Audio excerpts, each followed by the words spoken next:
Halo, Assalamualaikum warahmatullahi wabarakatuh. Kembali bersama saya, Hadi Al-Khail. Dalam channel ini, saya berencana ingin berbagi knowledge atau pengetahuan serta experience atau pengalaman saya dalam proses menuju kelulusan beasiswa unggulan tahun 2023. Dengan harapan teman-teman semuanya dapat meraih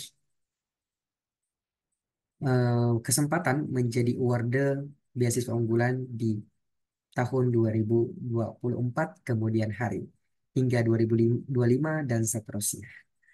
Oke, baik di sini saya membuka presentasi saya dengan mengucap Bismillahirrahmanirrahim. Di sini saya berencana ingin berbagi kepada teman-teman dari apa yang sudah saya rasakan dan saya alami dimulai dari persiapan kemudian menuju pendaftaran dan berbagai macam skenario hal teknis berkaitan dengan seleksi beasiswa unggulan. Insya Allah dalam video kali ini bakal di-share hingga menuju strategi-strategi persiapan dan juga pemberkasan di beasiswa unggulan agar bisa lulus seleksi administrasi dan seterusnya. Oke, baik. Bismillahirrahmanirrahim. Di sini saya sampaikan PowerPoint tidak saya bagikan, maka dari itu saya sediakan dalam bentuk video, di mana video ini nanti bakal dapat dirasakan oleh teman-teman semuanya, kapanpun posisi nontonnya, baik itu pagi, siang, sore, maupun malam, dan saya yakin dan saya berharap, insya Allah, apa yang saya share memberikan manfaat yang jauh signifikan untuk diri teman-teman semuanya. Amin, amin, ya Rabbal Alamin. Oke, baik. Nah, tak kenal maka tak sayang. Oke, maka dari itu saya izin memperkenalkan diri. Perkenalkan nama saya Hadi Al-Hail. Dulu tahun 2018 hingga 2023, 2022, saya adalah mahasiswa S1 di Universitas Negeri Medan dengan program studi Pendidikan Seni Rupa. Dan alhamdulillah saat ini saya sedang menempuh pendidikan magister atau S2 itu di Universitas Negeri Semarang dengan prodi Pendidikan Seni. Nah, syukur alhamdulillah saya juga mengintegrasikan proses pendaftaran S2 saya itu dengan beasiswa. Beasiswa yang saya achieve di sini adalah beasiswa unggulan tahun 2023. Alhamdulillah juga Allah perkenankan kepada diri saya untuk meraih dan merasakan beasiswa unggulan tersebut dalam proses dukungan dananya. Nah, ada hal yang ingin saya sampaikan kepada teman-teman semua berkaitan dengan quotes yang saya yakin quotes ini bisa memberikan energi, sumbangsih transfer energi dari saya kepada teman-teman untuk memiliki effort yang lebih, semangat yang lebih dalam menggapai cita-cita dan impiannya. Ya, dimulai dari kalimat tidak peduli seberapa rumit kehidupan kamu saat ini dan kondisi keuanganmu sekarang. Gunakan otak kanan, bermimpilah. Besarkan harapanmu, tuliskan cita-citamu, langitkan semuanya melalui perantara doa. Lalu, jangan lupa gunakan juga otak kiri dan wujudkan melalui strategi-strategi andalnya. Kuatkan pondasi, bangun perencanaan, atur strategi, dan menangkanlah. Go ahead. So, saya Hadi Al-Hail. Bismillahirrahmanirrahim. Kita mulai dengan pancaran afirmasi positif untuk bisa menarik yang jauh lebih besar ke depannya. Oke, dimulai dari tanda tanya. Nah, saya ingin bertanya kepada teman-teman semuanya, sudah kenal dengan beasiswa unggulan? Kalau sudah kenal, alhamdulillah. Kalau belum kenal, saya perkenalkan. Beasiswa unggulan ini adalah beasiswa Kemendikbud. Seterusnya bagaimana? Seterusnya nanti saya sampaikan di slide berikutnya bagi yang penasaran. Nah, kemudian pertanyaannya adalah, sudahkah teman-teman semuanya membaca buku panduan? Oh, masih ada yang belum. Kalau belum, nanti tenang saja. Di dalam slide saya berikutnya bakal saya sediakan buku panduannya yang bisa teman-teman semuanya unduh. Tentu versinya 2023. Nah, bagi yang sudah, alhamdulillah bisa untuk melakukan dan mempersiapkan strategi berikutnya agar bisa mempersiapkan berbagai macam proses administrasinya melalui baca buku panduan. Oke, berikutnya. Nah, teman-teman ini semuanya berencananya untuk menempuh studi apa nih, mendapatkan beasiswa unggulan ini? Apakah untuk S1-nya, S2-nya, atau justru S3-nya? S1 bisa, S2 tiga, S2 bisa, dan juga S3-nya juga bisa. Nah, berikutnya, ingin di dalam negeri atau luar negeri? Keduanya juga bisa. Teman-teman mau pilih universitas di dalam negeri, kemudian mendaftar beasiswa unggulan, boleh dan bisa. Mau luar negeri, di Harvard University, di Oxford University, juga bisa ya. Di mana saja juga bisa, luar negeri maupun dalam negeri. Nah, tentu dong, saya yakin dan percaya teman-teman semuanya ini sudah punya kampus impian. Kalau belum, silahkan temukan dari sekarang. Bagaimana cara menemukannya? Pertama kali adalah research. Research, kemudian ketemu feel-nya di mana. Setelah ketemu feel-nya di mana, nah, tentukan.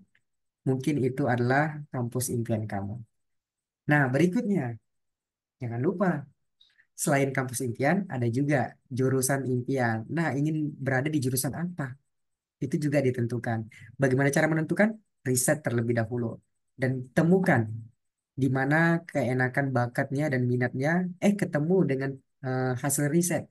Ya sudah, insya Allah itu adalah pilihan jurusan impian kamu. Nah, selanjutnya, kira-kira selain beasiswa unggulan, apalagi sih beasiswa-beasiswa yang teman-teman semua ketahui? Ya, mungkin dari kita ada yang menjawab LPDP, betul. Kemudian ada beasiswa Indonesia, betul. Kemudian ada beasiswa PMDSU, iya betul. Kemudian ada beasiswa PPA, iya betul. Kemudian apa lagi? Dan masih banyak lagi. Hari ini insya Allah kita kupas secara umum untuk jenis-jenis beasiswa dan secara mendetail insya Allah khusus di beasiswa unggulan. Ya, nah di sini sebelum kita masuk ke langkah awal atau start perkenalan terhadap beasiswa unggulan, saya ingin sampaikan jenis-jenis beasiswa itu ada cukup banyak ya. Ada kategori eh, beasiswa yang di bawah naungan kepemerintahan dan juga ada yang di luar dari naungan kepemerintahan. Biasanya itu diselenggarakan oleh para PT ya, PT atau perusahaan-perusahaan khusus atau lembaga-lembaga khusus yang memang punya kontribut untuk memberikan beasiswa kepada para peraih studi, baik itu jenjang S1, S2 maupun S3. Oke deh. Nah, ini saya kenalkan. Yang saya kenalkan ini adalah beasiswa yang berasal dari pemerintah, khususnya Kemdikbud maupun Dikti ya. Nah, yang pertama ada LPDP atau juga sering disebut ya LPDP. Kemudian ada BPI atau kepanjangannya Beasiswa Pendidikan Indonesia. Dan berikutnya PMDSU dan beasiswa unggulan yang kali ini kita bahas lebih detail. Kemudian saya paparkan berikutnya tentang perbedaan-perbedaannya. Nah, untuk LPDP sendiri itu menyediakan S1, mohon maaf, menyediakan S2 dan S3. Sementara BPI itu S1, S2, dan S3. Dan PMDSU itu ada S2 sekaligus S3. Jadi bagaimana caranya PMDSU ini? PMDSU ini adalah sekali daftar beasiswanya saat mau masuk S2, kemudian udah langsung dibiayai sampai selesai S3. Jadi langsung, nggak ada tes-tes lagi untuk S3-nya. Sekali daftar dan dinyatakan lulus sebagai penerima PMDSU, maka studinya S2 dan langsung S3. Seperti itu. Sementara beasiswa unggulan itu menyediakan 3 klaster. Baik itu klaster S1 bisa, S2 bisa, dan S3 juga bisa. Spesialnya di beasiswa unggulan ini adalah menerima mahasiswa baru dan juga mahasiswa ongoing. Berbeda halnya dari ketiga beasiswa sebelumnya yang telah saya sebutkan tadi. Ketiga beasiswa sebelumnya itu hanya menyediakan untuk mahasiswa baru. Untuk mahasiswa ongoing itu belum menyediakan. atau justru tidak, bahkan tidak menyediakan. Apa sih itu jalur ongoing? Jalur ongoing itu adalah jalur yang kita daftarnya itu sudah masuk kuliah dan sudah menjalani semester 2 atau semester 3. Itulah yang disebut dengan ongoing. Kalau maba itu kita memang menjadi mahasiswa baru, baru di semester 1 dan itu belum masuk kuliah. Itulah yang disebut dengan maba. Kalau ongoing sudah masuk kuliah dan sudah belajar, bahkan sudah masuk ke semester 2 hingga semester 3. Nah, beasiswa unggulan ini menyediakan untuk ongoing. Jadi teman-teman yang saat ini, saat S1, S2 maupun S3 dan sedang berada di semester kedua atau semester ketiga, go ahead, masih bisa mendaftar. Apalagi sih perbedaannya? Ini dia. Saya rasa ini bukan perbedaan ya, melainkan jatuhnya adalah persamaan, di mana keseluruhan dari 4 jenis beasiswa yang dinaungi oleh pemerintah ini masing-masing menyediakan dalam negeri dan juga luar negeri. Kita bisa untuk mendapatkan beasiswa ini, baik itu di dalam negeri maupun di luar negeri. Nah, selanjutnya, secara spesifik saya ingin memperkenalkan kepada teman-teman tentang beasiswa unggulan itu. Nah, ini adalah tampilan website awalnya dari beasiswa unggulan. Teman-teman bisa lihat websitenya melalui kode QR yang sudah saya sediakan. Nanti di screenshot, selanjutnya di scan, dan insya Allah bakal langsung beralih kepada website beasiswa unggulan yang ada saya tampilkan di dalam layar tersebut. Nah, beasiswa unggulan ini untuk siapa sih? Beasiswa unggulan ini untuk 3 klaster atau 3 kelompok. Yang pertama, mahasiswa berprestasi. Yang kedua, pegawai Kemdikbud. Dan yang ketiga itu untuk penyandang disabilitas. Jadi di luar dari kategorisasi ini atau klaster ini, itu belum bisa mendaftar. Untuk yang afirmasi tidak ada karena memang tidak disediakan klasternya. Begitu. Nah, berkaitan dengan surat menyurat, nggak usah bingung kalau misalnya butuh surat rekomendasi dan lain sebagainya. Kita di beasiswa unggulan ini sudah disediakan template-nya. Jadi tinggal unduh saja surat menyuratnya, template-nya sudah disediakan. Habis itu template-nya itu bisa diberikan kepada hal-hal yang bersangkutan seperti dosen ataupun pihak yang memberikan rekomendasi kepada kita dan surat-surat lainnya seperti surat persetujuan dan juga surat pernyataan bahwasanya kita eh, menyetujui syarat-syarat yang akan kita penuhi untuk bisa mendaftar di beasiswa unggulan ini. Nah, berikutnya pemahaman dasar yang ingin saya berikan kepada teman-teman tentang biaya. Biaya yang ditanggung dari beasiswa unggulan ini, biaya apa sih? Ada 3, teman-teman. 3 kelompok biaya yang ditanggung oleh beasiswa unggulan ini. Yang pertama adalah UKT, uang kuliah tunggal atau SPP teman-teman semasa per semesternya. Nah, jadi soal UKT atau SPP per semester nggak perlu khawatir. Insya Allah berapapun dana UKT-nya itu bakal di cover dan ditanggung oleh beasiswa unggulan. Berikutnya, pengelompokan kedua adalah biaya hidup atau biaya per bulan. Nah, biaya hidup, biaya per bulan ini teman-teman juga nggak perlu khawatir. Insya Allah beasiswa unggulan akan memberikan biaya hidup tersebut. Dan uang saku yang ketiga, mohon maaf, bukan uang saku, melainkan uang buku. Jadi teman-teman semasa studi itu bakal dicairkan dalam total hitungan itu 1 semester, itu 1 kali pencairan uang buku. Seperti itu. Jadi ada 3 elemen yang bakal ditanggung, UKT, biaya hidup per bulan, kemudian uang buku. Nah, selain itu, beasiswa unggulan juga menargetkan kelulusan atau jangka waktu lulus untuk kita sebagai awardee atau penerima beasiswa tersebut. Untuk S1 itu target lulusnya 8 semester atau 4 tahun.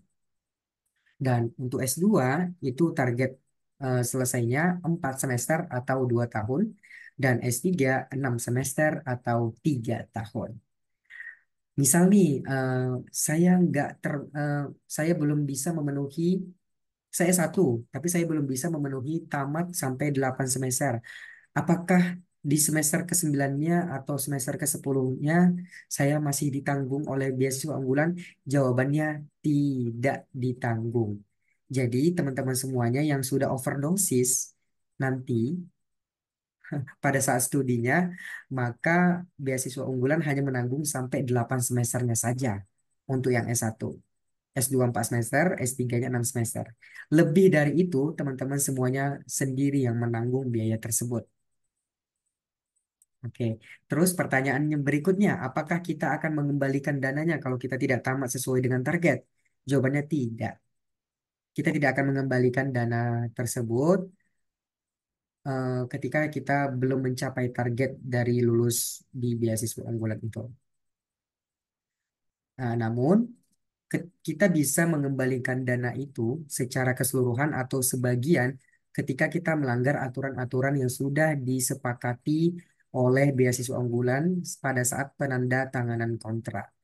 Ada beberapa aturan yang harus kita penuhi dan beberapa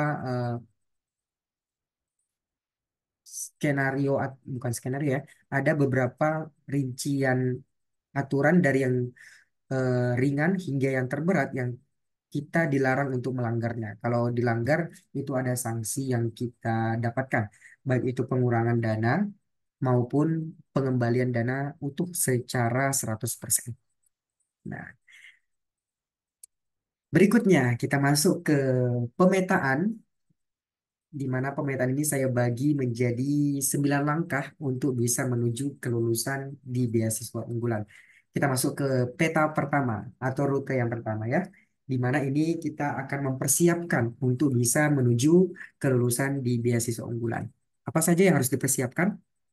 The first, kita harus mempersiapkan knowledge atau pengetahuan kita. Bagaimana cara mempersiapkannya? Bisa dari website, kemudian dari buku panduan, webinar, YouTube, dan mentor. Mengapa mentor menjadi penting?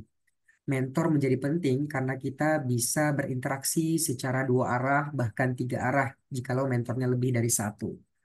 Hal itu bakal memberikan dampak positif bagi kita, sehingga kita tidak mengalami kebingungan yang berlarut-larut.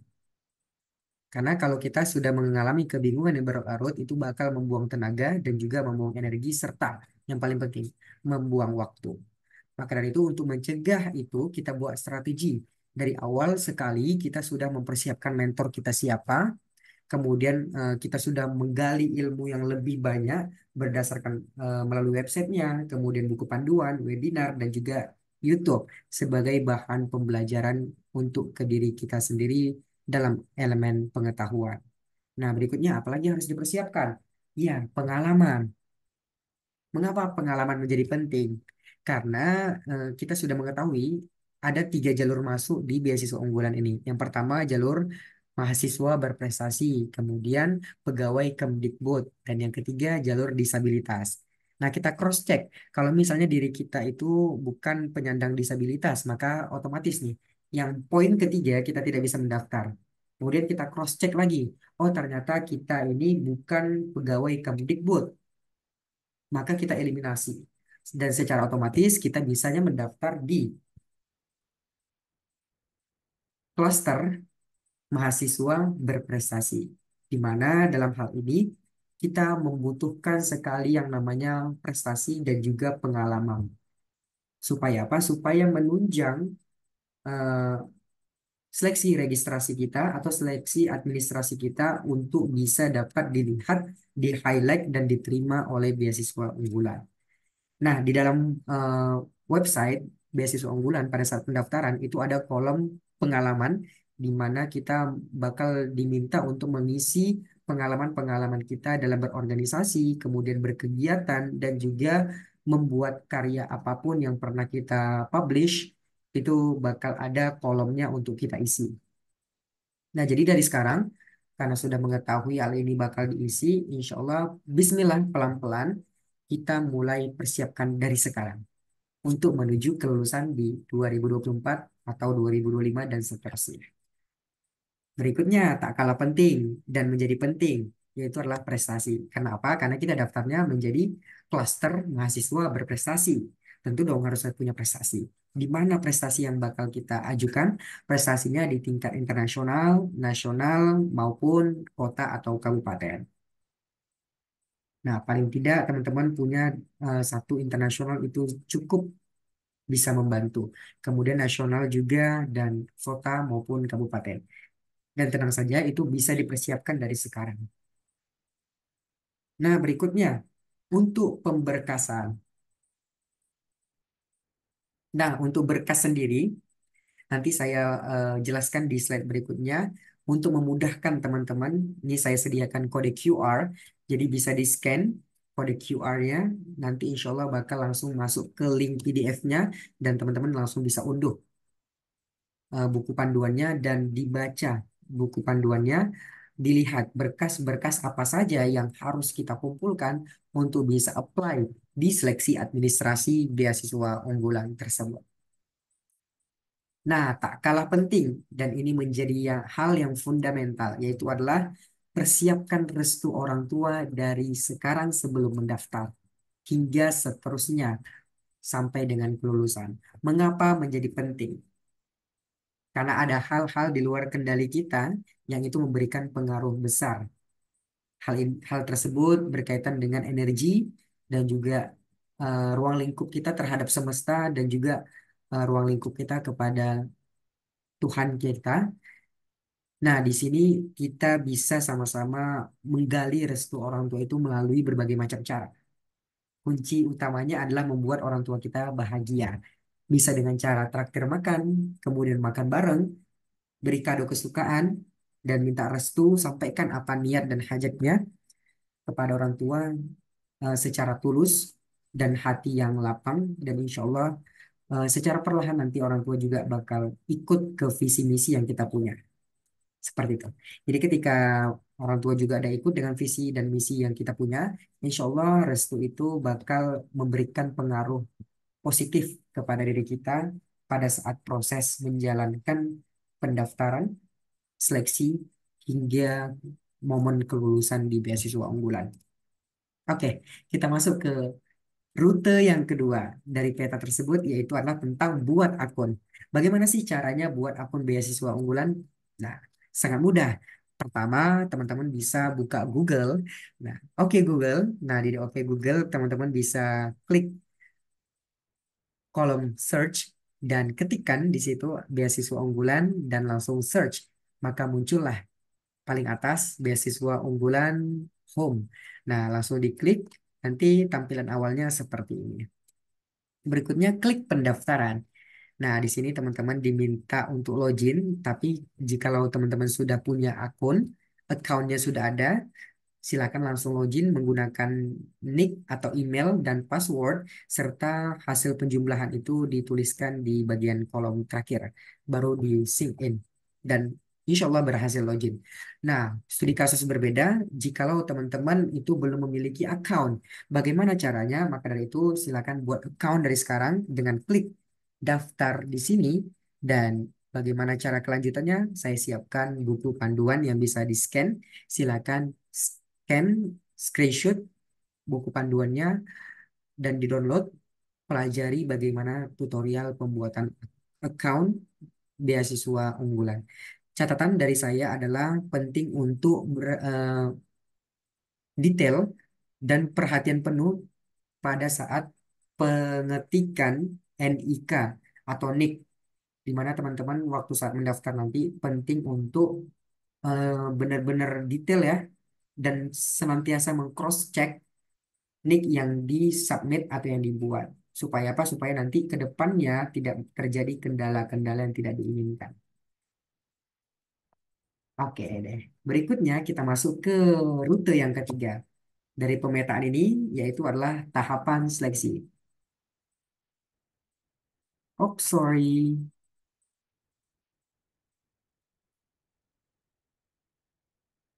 Oke. Tahapan yang ketiga. Tahapan seleksi. Nah, tahapan dari seleksi beasiswa unggulan ini saya ambil di datanya saya 2023. di mana itu dibuka pada tanggal 3 hingga 17 Agustus untuk jadwal pendaftarannya. Jadi dimulainya di bulan Agustus, setengah bulan saja, dan teman-teman senantiasa paling tidak sudah dipersiapkan dari sekarang sebelum pendaftaran dibuka. Jadi siapkan dirinya untuk mensubmit segala bentuk berkas dan juga persiapan matangnya ke dalam tahapan seleksi beasiswa unggulan. Saya disclaimer bahwasanya seleksi beasiswa unggulan ini ada dua. Yang pertama seleksi administrasi dan yang kedua adalah seleksi tahap dua, yaitu adalah wawancara. Dan berakhir untuk pengumumannya di bulan September. Oke, kita masuk ke tahapan seleksi yang pertama, yaitu adalah seleksi berkas. Seleksi berkas apa saja sih syarat-syaratnya? Nah, ada dua syarat. Yang pertama syarat umum dan yang kedua syarat khusus. Untuk lebih lengkap dan detail, teman-teman rajinlah membaca buku panduan. Di sini sudah saya siapkan kode QR-nya yang bisa di-scan dan buku panduannya sudah langsung bisa diunduh dalam bentuk PDF. Dibaca secara detail, yang saya presentasikan ini adalah hal-hal umum.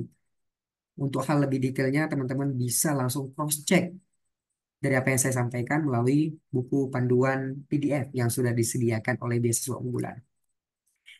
Nah, untuk yang umum, itu ada kategorisasi prodi dan universitas itu minimal akreditasinya B. Baru kita bisa mendaftar di beasiswa unggulan. Kalau akreditasi prodinya saja masih C, terus universitasnya udah B, tetap nggak bisa daftar. Karena dimintanya harus dua-dua. Prodi dan universitasnya harus B paling minimal.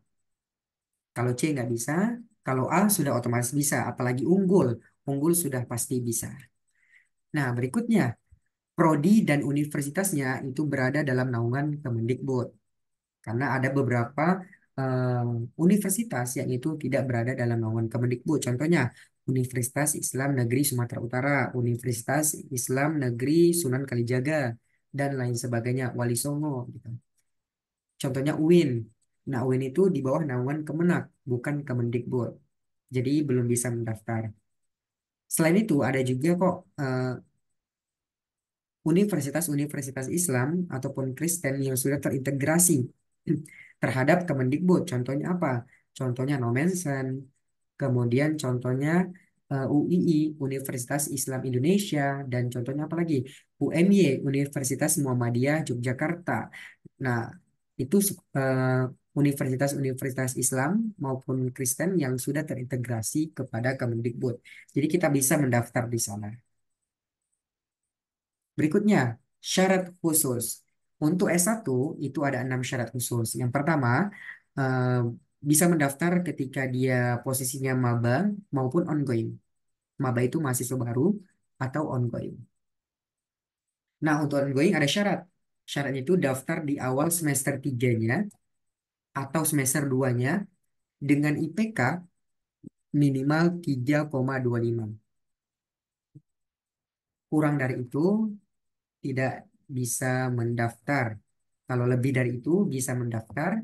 Dan kalau semesternya lebih dari 3 semester, tidak bisa mendaftar.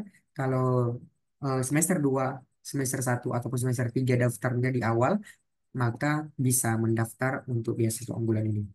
Berikutnya, persyaratan yang kedua adalah surat LOA. Surat LOA ini diperuntukkan oleh mahasiswa yang mendaftarnya dengan jalur ongoing. Kalau yang maba nggak perlu pakai LOA. Oh, mohon maaf. Saya salah. Saya salah baca. Untuk yang surat LOA itu diperuntukkan untuk yang maba. Jadi yang mahasiswa baru, kemudian dinyatakan lulus oleh kampus, dan pasti betul mendapatkan LOA, surat LOA itu nanti bakal disubmit di dalam beasiswa unggulan.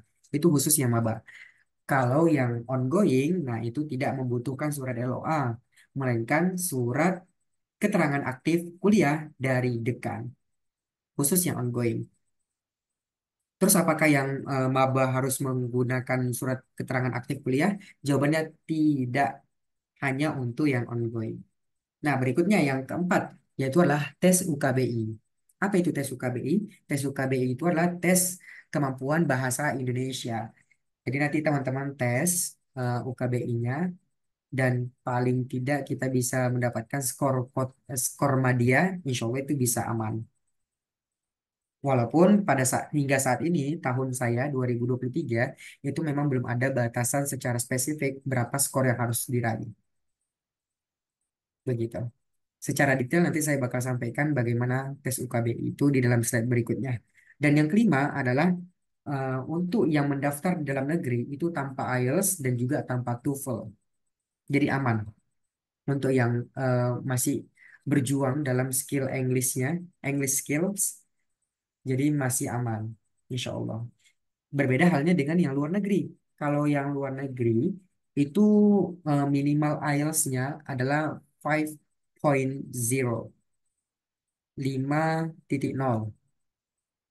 Itu adalah skor minimal IELTS-nya untuk yang pendaftar di luar negeri. Dan yang terakhir untuk S1 adalah buat esai. Berikutnya yang S2. Nah, untuk yang S2 itu belum berusia 32 tahun.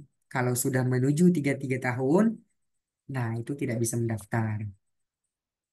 Kalau baru saja 33 tahun itu tidak bisa mendaftar. Kalau masih 32 tahun itu juga di ujung tanduk antara bisa mendaftar atau tidak bisa mendaftar. Kalau memang dia satu hari lagi belum berusia 32 tahun, nah itu insya Allah bisa mendaftar. Tapi kalau sudah eh, tank 32 tahun, nah itu sudah tidak bisa mendaftar. 31 tahun masih bisa mendaftar. Begitu. Berikutnya, yang kedua adalah maba dan ongoing itu bisa daftar. Kalau di ongoing itu awal semester 2 dan semester 3 dengan IPK minimal 3,25 sama ya dengan S1. Berikutnya untuk yang eh, syarat ketiga adalah surat LOA untuk yang maba dan yang keempat persyaratannya adalah surat keterangan aktif kuliah dari dekan untuk yang ongoing saja. Selanjutnya yang kelima itu IPK S1-nya minimal 3,25. Di bawah dari itu mohon maaf beasiswa unggulan tentu akan mempertimbangkan dan akan mengeliminasi kita kita yang IPK-nya di bawah 3,25. Jadi pastikan teman-teman IPK S1-nya itu untuk pendaftar S2 di atas 3,25. Yang keenam, tesnya adalah tes UKBI. Selanjutnya yang ketujuh adalah IELTS untuk yang luar negeri itu 6,5. Berbeda halnya dalam negeri. Dalam negeri itu tanpa TOEFL dan tanpa IELTS. Selanjutnya persyaratan ke-8 adalah esai dan yang ke-9 adalah rencana studi. S3 bagaimana? S3 belum saya rincikan. Kalau memang teman-teman membutuhkan untuk persyaratan khusus seleksi berkas di S3, teman-teman bisa langsung menuju ke buku panduannya dan download buku PDF-nya. Nah, kita beralih ke tes UKBI. Mudah caranya teman-teman, tinggal buka Google, ketik tes UKBI dan search. Dan keluar paling atas, silahkan langsung diklik. UKBI Uji Kemahiran Berbahasa Indonesia. Nah, ini adalah tampilan dari website UKBI, di mana pertama kali kita registrasi dulu ya. Setelah registrasi nanti bakal muncul seperti ini. Baru nanti klik ikut tes. Ini karena saya sudah tes, jadi maka bacaannya ikut tes lagi. Tapi yang baru awal itu bacanya ikuti tes. Nah, jadi di dalam UKBI ini ada tiga jenis paket tes. Paket satu, paket dua, paket tiga. Dengan berbagai macam ujiannya. Kalau di paket satu ada tiga elemen yang diuji, sementara paket dua itu ada empat elemen, dan paket tiga ada lima elemen yang bakal diuji. Nah, untuk beasiswa unggulan ini saja itu tidak mensyaratkan apapun tentang paketnya. Jadi kita boleh memilih paket manapun. Seluruhnya dan rata-rata dari kita itu menggunakan paket satu. Paket satu dan di tahun 2023 itu biaya tesnya sebesar 100.000 rupiah. Jadi kita bayar Rp100.000 baru kita tes ujian UKBI untuk paket satu dengan 3 elemen yang diuji. Nah, jenis tesnya itu ada dua, ada tes online dan ada yang tes offline. Kalau yang tes online, silahkan temukan eh, kata-kata adiptif di belakangnya. Karena jikalau kita salah mengklik, itu nanti jatuhnya kita bisa salah juga. Kita bisa takutnya eh, mengklik tesnya yang tes offline. Terpaksa kita harus ke sekolah itu. Terpaksa kita harus ke tempat itu untuk melakukan tes offline. Nah, pastikan kita melakukan tesnya secara online dengan menelusuri dan menemukan kata-kata yang ada kata adiktif di belakangnya atau di depannya, terserah. Nah, ini adalah contoh sertifikat dari UKBI. Nah, saya sampaikan kepada teman-teman bahwasanya tes UKBI ini penting untuk dipersiapkan lebih awal ya, teman-teman. Boleh itu pada saat awal buka pendaftaran atau boleh juga dipersiapkan sebelum masuk pendaftaran, waktu pendaftaran sebelum masuk. Nah, kenapa? Karena waktu keluar sertifikat itu membutuhkan waktu 3 hingga 5 hari setelah kita tes. Jadi sangat membutuhkan effort dalam hal waktu ya. Belum lagi kita antri untuk mendapatkan paket satu ini.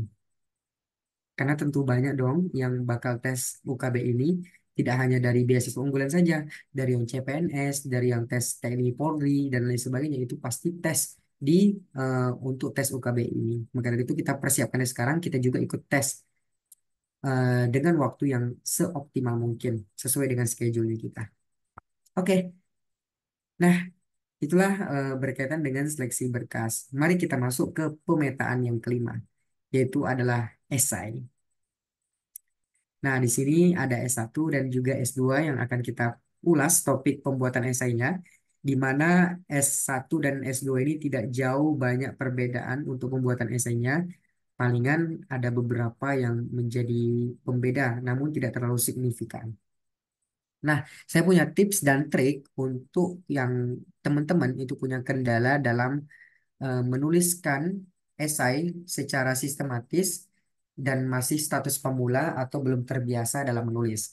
Apa sih tipsnya? Tipsnya adalah teman-teman pertama kali adalah jeli dan detail untuk melihat dan memaknai masing-masing kata yang tertulis dalam persyaratannya. Nah, kita lihat sama-sama di bagian poin A. Itu poinnya sama ya S1 dan S2 untuk yang A. Judul atau temanya adalah kontribusiku untuk Indonesia. Ingat, setelah menyelesaikan studi. Nah, itu adalah judulnya. Nah, kemudian dibangun kerangka penulisannya. Apa yang mau saya tulis ya? Nah, itu sudah dibangun dari Kian, dari awal Kian. Nah, berikutnya highlight juga beberapa poin-poin penting. Seperti yang di C ini, sebenarnya beasiswa unggulan sudah memberitahu apa saja yang dinilai di dalam esai ini. Yang dinilai itu meliputi 3 elemen di sini. Yang pertama adalah eh, yang dinilai deskripsi diri kita, dan yang kedua adalah deskripsi peran yang akan kita lakukan, dan yang ketiga adalah deskripsi cara kita mewujudkan peran tersebut. Dan pastikan teman-teman waktu saat menulis esai itu sudah melampirkan, mohon maaf, sudah menuliskan dalam bentuk paragraf ketiga elemen yang diminta dari beasiswa unggulan tersebut. Ada deskripsi diri, deskripsi peran yang ingin dilakukan, dan cara mewujudkannya. Nah, ini sudah harus ada dari awal sampai habis dari tulisan esai teman-teman. Nah, seperti ini. Untuk deskripsi diri, nah untuk memudahkan teman-teman, itu dibuat tabel-tabel, dipisah dia penulisannya sebelum digabung menjadi satu kesatuan paragraf, itu dipisah dulu dalam bentuk tabel. Jadi tabel deskripsi diri dipisah dulu. Ini sebagai tips dan trik ya untuk yang pemula dalam memulai tulisan. Misalnya dia masih pemula dan masih kebingungan dalam menulis, jadi saya sarankan untuk membuat kerangka tabel-tabel. pada masing-masing poin. Tuh yang deskripsi diri, tolong dijelaskan paragraf pembukanya itu secara mantap dan lugas. Latar belakang keluarga, kemudian latar belakang pendidikan, kegiatan, prestasi, dan kontribusi yang sudah dilakukan itu seperti apa. Nah, untuk yang berikutnya, buat tabel yang kedua, yaitu adalah tabel tentang peran yang akan dilakukan setelah studi. Nah, ini berkaitan dengan rencana. Apa rencana kontribusi kamu, teman-teman semuanya, dan disampaikan secara lugas, lantang, tanpa bertele-tele. Dan yang terakhir, buat tabel berikutnya, yaitu adalah tentang elemen cara mewujudkan peran-peran tersebut yang sudah dituliskan di tabel yang kedua. Nah, ini sudah berkaitan dengan cara dan juga strategi untuk mewujudkannya. Nah, mungkin pembedaan yang paling menonjol adalah pada syarat yang poin B, yaitu adalah tentang jumlah kata yang bakal ditulis di dalam esai. Kalau dia S1 itu paling sedikit 1.000 kata, paling banyak itu 1.500 kata. Berbeda halnya dengan S2 itu paling sedikit 1.500 kata dan paling banyak 2.000 kata. Seperti itu. Nah, apa sih kuncinya dari penulisan esai ini? Kuncinya adalah tulisan esai adalah kita seoptimal mungkin membuat tulisan esai kita itu relevan dengan permintaan beasiswa unggulan. Jadi beasiswa unggulan itu meminta 3 elemen: deskripsi diri, kemudian kontribusi yang akan dilakukan, rencananya, dan yang ketiga adalah bagaimana cara mewujudkannya. Itu saja yang diminta. Dengan subtema atau judulnya yaitu adalah kontribusiku setelah melaksanakan studi. Nah, itu yang diminta. Jadi tulis apa yang diminta. Tak perlu melebar kemana-mana, cukup tulis apa yang diminta dan insya Allah esainya bisa dilirik dan insya Allah diterima dalam tahap seleksi administrasi. Nah, itulah yang berkaitan dengan penulisan esai. Berikutnya yang keenam itu ada rencana studi. Untuk yang S2, S1 nggak perlu ditulis karena yang untuk SI itu S1, S2 ada dan harus menulis. Sementara untuk rencana studi yang menulis itu adalah S2 saja dan juga S3. S1 tidak perlu menulis. Nah, berikutnya ada tahap seleksi yang kedua yaitu adalah seleksi wawancara. Setelah seleksi wawancara itu ada pengumuman dan setelah pengumuman itu ada pembekalan sekaligus penanda tanganan kontrak. Inilah pemetaan yang bisa saya share kepada teman-teman tentang kepenulisan dan juga strategi serta persiapan untuk bisa menuju lulus di beasiswa unggulan. Nah, penasaran tentang bagaimana cara saya membuat esai dan penasaran bagaimana esai saya itu bisa membawa dan menghantarkan saya untuk lulus di seleksi administrasi? Kalau penasaran, insya Allah tonton tayangan berikutnya, presentasi berikutnya di video yang berikutnya. Tentunya tidak hari ini dan insya Allah akan segera diupdate dan juga diupload. Stay tune. Maka dari itu saya tutup dengan sebuah kalimat di mana anak desa maupun anak kota semuanya memiliki hak yang serupa untuk pendidikan yang berkualitas. Raih impian dengan langkah yang lantang, tekad yang kuat dan hati yang siap. Saya bisa, kamu bisa, dan kita mampu. Saya Hadi Al-Hail, izin undur diri. Wabillahi taufiq wal hidayah. Assalamualaikum warahmatullahi wabarakatuh.